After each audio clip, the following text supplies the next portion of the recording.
સુરતના ચોકબજાર પોલીસ મથક વિસ્તારમાં 3 આરોપીઓ ખંડણી માટે છરી બતાવી હુમલો કરતા હોવાના સીસીટીવી ફૂટેજ વાયરલ થયા હતા।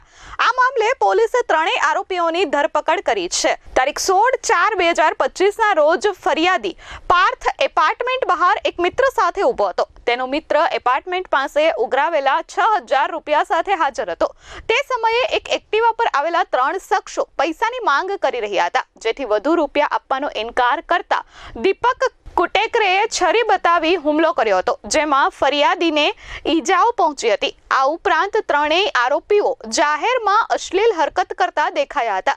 ત્યારે આ ઘટનાના સીસીટીવી ફૂટેજ વાયરલ થયા હતા, જેથી ચોકબજાર પોલીસે તાત્કાલિક ત્રણેયની ધરપકડ કરી છે। પોલીસે દીપક નારાયણ કુટેકર સાથે અન્ય 2 આરોપીઓની ધરપકડ કરી છે અને આરોપીઓ પાસે માફી મંગાવી છે। हमारे ત્રણેયની ભૂલ થઈ ગઈ છે, ભવિષ્યમાં ભૂલ ના લેશે। Bureau report S24 news Surat.